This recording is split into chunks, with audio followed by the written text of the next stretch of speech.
Hello friends, welcome back to my channel Medicine of 101. Today we're going to talk about neonatal hypoglycemia.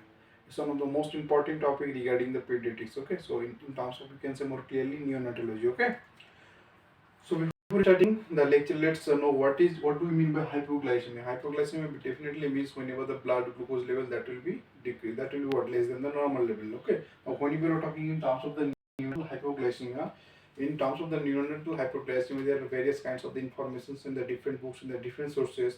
But the most accepted one I'm gonna tell right now, you guys. Okay. So in this case, how can you define the hypoglycemia? I mean, in terms of the neonatal hypoglycemia. So in these cases, the most accepted the values, you can say. How can you define? Okay. Now we can define in terms of. Okay, see, whenever we get the blood glucose level, we'll get the blood glucose level, okay, that will be less than 40 mg per dl, less than 40 mg per dl. Okay, and in terms of the blood, plasma glucose level over here,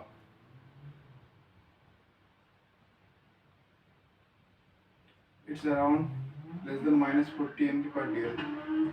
But as far as the WHO criteria, that means who is concerned, okay, let's write it over here.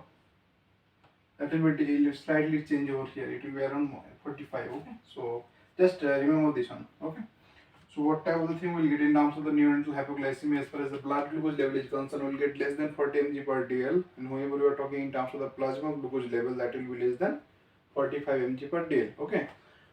Now we have to talk in which types of the babies there is a higher risk for developing the neonatal hypoglycemia. Okay, the babies are having the high risk for developing of the what, neonatal hypoglycemia. So I'm writing it over here.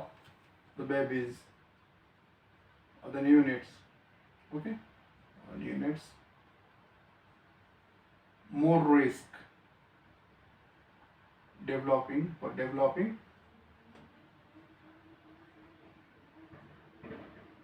hypoglycemia. In which babies we can get this type of thing. Okay, now see, in these cases we have to know that if we get the preterm baby, that means before the expected delivery date, if we get the the babies, so we can write it over here, the preterm, in terms of the preterm babies. Or if we get the babies whose mother is diabetic, okay, we can write it over here, diabetic mother of infant. Okay, or you can get also here that neonatal.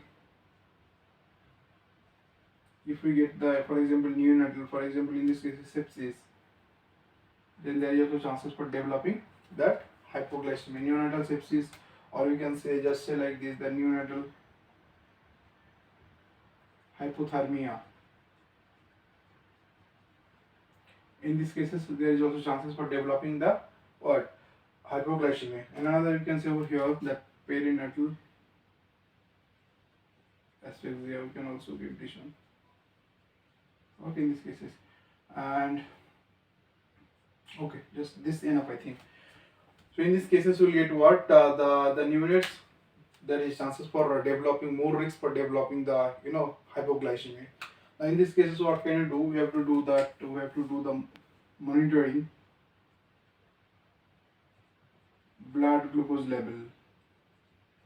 What can you do? The monitoring the blood glucose level in these cases after the birth, for example, in different intervals. For example, the 2 hours, then you can do in terms of the 6 hours, 12 hours, 24 hours, 48 hours, 72 hours. In these conditions, in these intervals, we can check the blood glucose level. Okay. Now, what about the clinical manifestations we'll get in these cases? The clinical manifestations for developing the neonatal hypoglycemia. Okay, so if you talk about in terms of the clinical manifestations over here, what type of the clinical manifestations we'll get? See, whenever the blood glucose level is less, definitely we'll get what, some neurological problems. Okay, because our brain needs always the glucose. So whenever we'll see the blood glucose level is less, we'll get the different kinds of the problem. One of them is the tremor. Okay, there we'll see muscular vibrations will get over here. So we'll get the tremor over here, we can get, followed by we can get the seizures.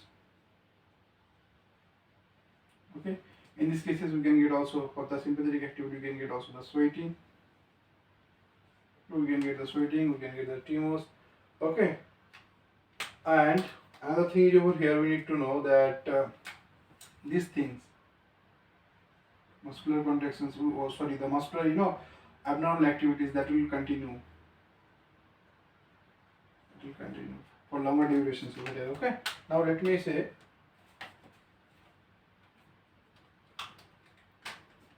other types of the problem. Okay, let me use this. It's not working.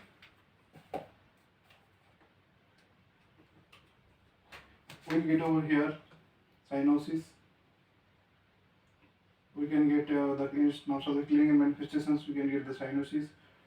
Along with that, we can get also pallor, sudden pallor. Sometimes we see during for the hypoglycemic conditions, the brain is not getting for its own purpose to do the activities.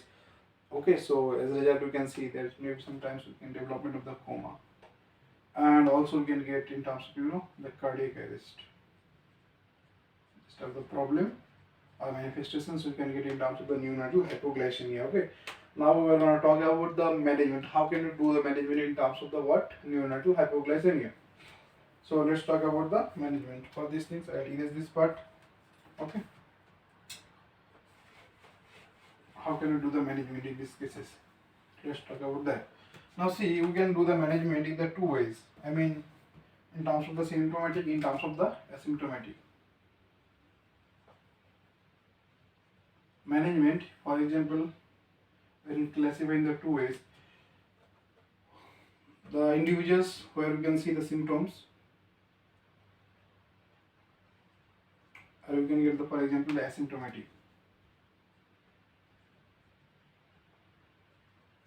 Now, whenever we are getting the symptomatic, whatever the thing we are supposed to do over here, the first thing first we have to use intravenous dextrose. You have to use intravenous. Okay, let me use this one. Intravenous dextrose in terms of what? At 2 ml per kg. In these cases, okay. I have to use first. Then after that, what can you do over here? Followed by the intravenous fluid. You have to use intravenous fluid. The third thing we can do over here, whatever the thing we can do, we can use in these cases that we have to what? After that we have to just monitor the blood glucose level, whether it is increasing or decreasing, okay? Just like this, or in the same level, there is no change. Now in these cases we can do the GIR, that means glucose infusion rate. It's glucose infusion or rate. In these cases you have to use 6 mg per kg per minute. Okay, then after that we have to do what? In this case, after that also we have to monitor the blood glucose level, monitoring the blood glucose level, and at the last we have to do the titration. That means we need to do the titrate. Okay, GIR, we can use again GIR based on the blood glucose level.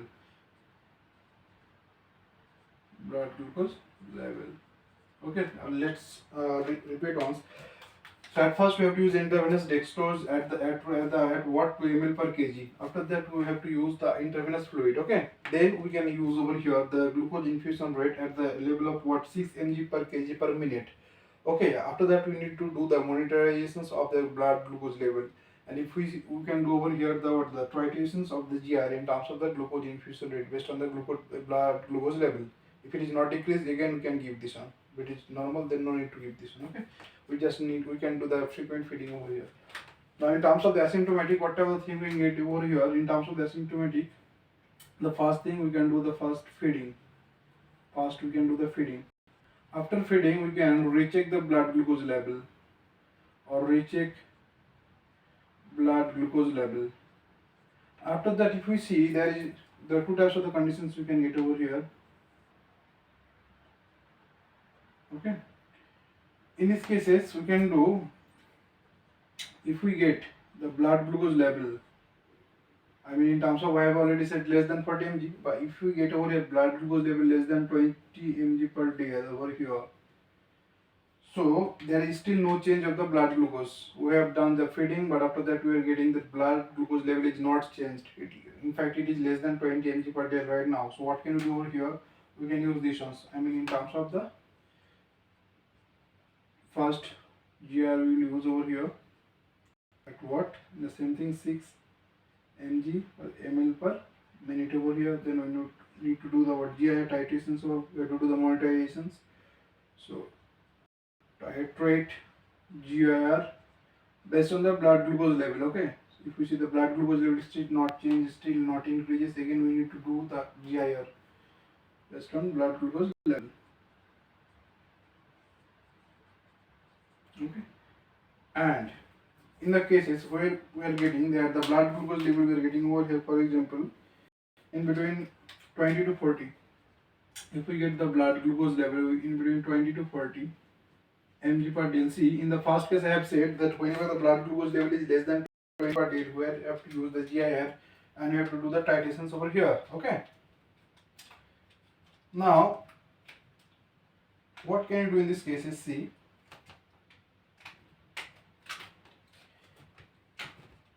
whenever we are getting the blood glucose level is 20 to 40, in this case is two things we can do. We can give either intravenous fluid over here, or we can do the frequent feeding. When you can do the frequent feeding, whenever we will see the blood glucose level is coming to the normal, but if we get the blood glucose level it's not getting normalized, so then you can use the intravenous fluid over here.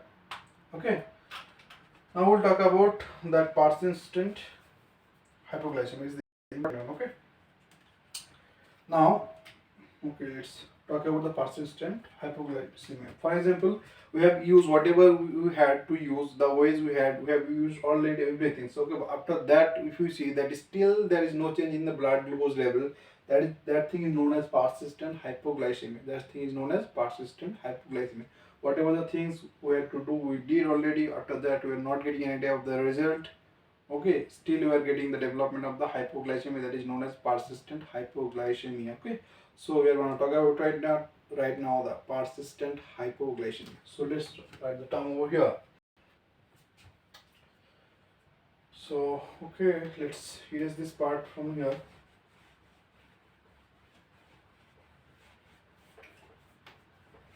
If you don't understand any points, guys, try to let me know in the comment sections. Okay, I'll just go through the live sections after some days, then you can questions me on live. Now we'll talk about the persistence blood glucose level. We have used all the methods, but we are not getting any changes in the blood glucose level. So this thing is known as persistent blood hypoglycemia. Persistent hypoglycemia. Whenever we are getting the persistent hypoglycemia, this thing can be seen for the two regions. One for the endocrine regions and another, that means in terms of the hormonal regions. So one thing we can get in terms of the endocrine aspect, another we can see in terms of the metabolic disorders. Metabolic disorder, okay. Now when you are talking in terms of the endocrine, what type of the problem we'll get? For example, if we get the hypopituitary regions, the first things, that means less secretion from the pituitary, the hormones. So hypopituitarism. Okay, in these cases we can get, and these things basically what in terms of the congenital. Okay, now we can get also some problems at the level of congenital adrenal. We can get the problem in terms of the what adrenal glands over here. Now we can get over here, the main problem is that congenital. Try to understand this point. I am writing with the highlighting with the red color. Congenital hyperinsulinemia. Hyperinsulinemia. Okay, congenital hyperinsulinemia. And we can get another term for it. Okay, let's see it over here.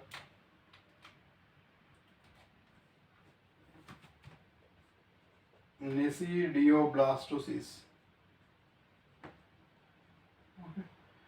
Now, if we get this type of the problems, how can we just do the treatment? See, in this way that, see, whenever we are seeing that congenital hyperinsulinemia, whatever the problem, which in these cases we can use some drugs because the insulin level that has been increased. So, in these cases, we can use some drugs over here because you try to understand from here that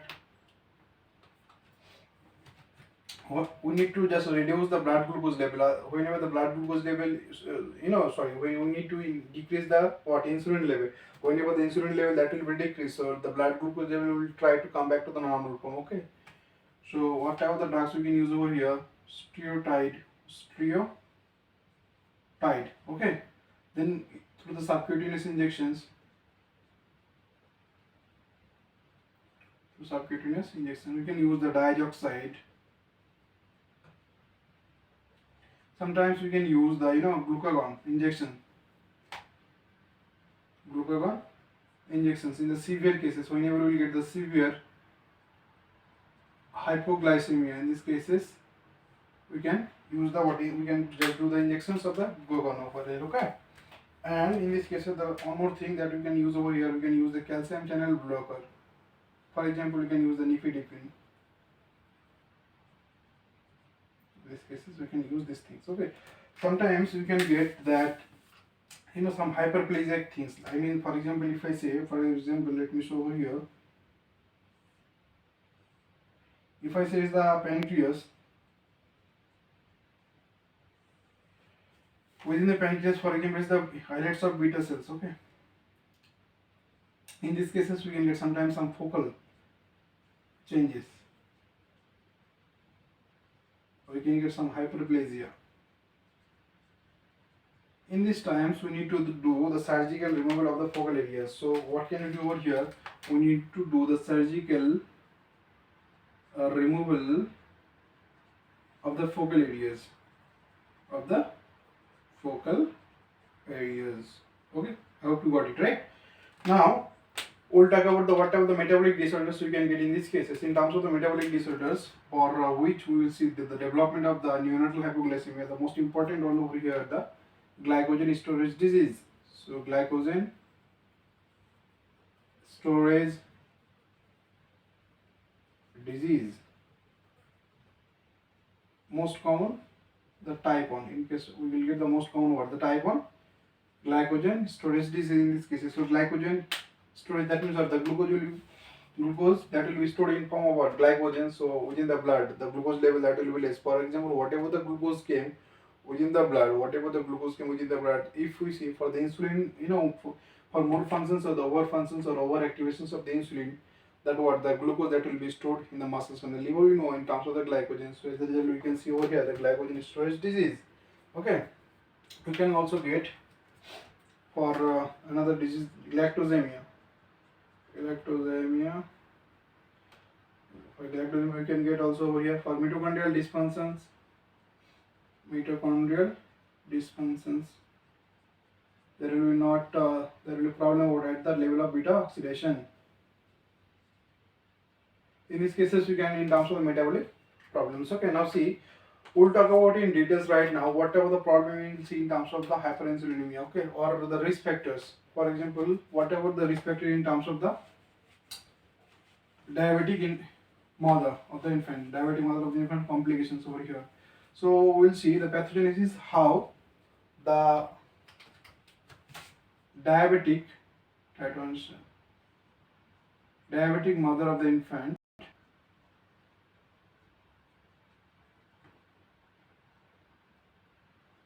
now see, it is transferring we can say the reason for developing the hypoglycemia in the fetus.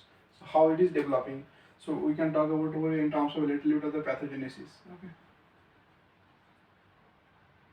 Now see, try to understand from here. Okay. So whenever the diabetic mother of the infant, definitely what we are getting over here, the hyperglycemia. We get the hyperglycemia. Now we know that as the hyperglycemia, so more amount of the glucose. So we'll see that glucose that will be transferred from the mother to the placenta. So the glucose that will be transferred from the mother to the through placenta It will come where? Within the fetus. Whenever it will come within the fetus, definitely the glucose, whatever the glucose that came from the mother to by the fetus to the by the placenta to the fetus. In these cases, we see the development of the fetal hyperglycemia. The fetal hyperglycemia. Whenever we are getting the fetal hyperglycemia, in these cases, what type of the problem we'll see? Whenever the more amount of the glucose that has come within the fetus, definitely the pancreatic beta cells that will be activated because of the because we know there is different kind of the sensations or the signals that can activate the what pancreatic beta cells whenever the glucose is more within the blood. So in these cases, we'll see the there will be more productions of the what of the insulin. So definitely we get what hyperinsulinemia. And whenever we are getting the hyperinsulinemia, definitely the insulin level that will be increased.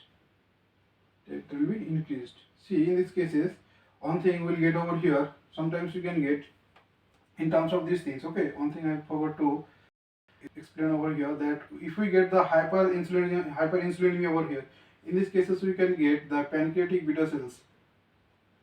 Within the pancreatic beta cell, we can get over here the hyperplasia and hypertrophy.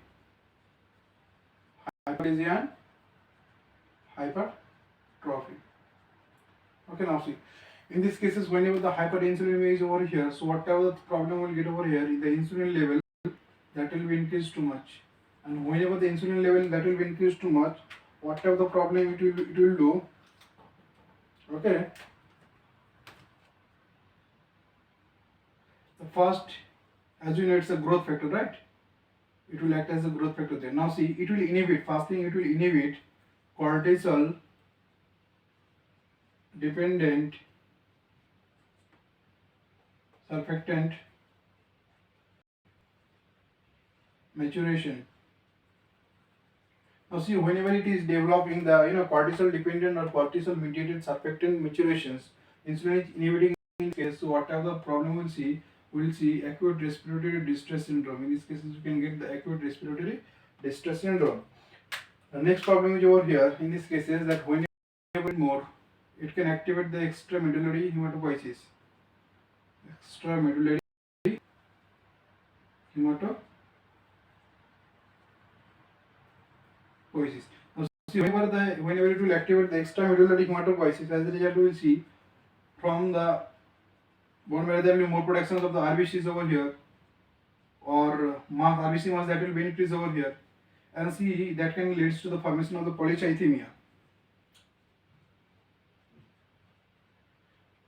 That can lead development for that can just do the what polycythemia. And whenever we are getting the polycythemia, definitely more RBC. The more RBC is over here, there will be more breakdown of RBC, and as a result, we will see there will be more productions of the if we see the breakdown of the more RBC, definitely there will be more productions of the bilirubin. And whenever we are getting the more productions of the bilirubin in these cases, that can lead to the what formation of the neonatal jaundice. Neonatal jaundice in these cases. Okay. Another type of the problem. Now, insulin, let me erase some part from here, then it will be easier for you to understand from this part.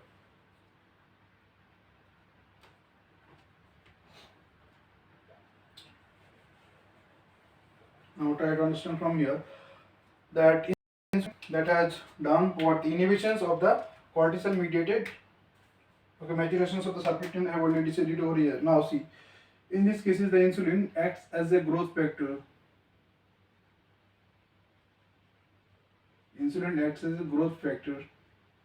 Okay, whenever it is acting as a growth factor, now try to understand from here, it will do the development or okay, in this case we will see the increase in size of all organ. Increase in size in all organs. Okay, whenever increase in size organs, that will get increased. So after the problem which in this case there will be difficulty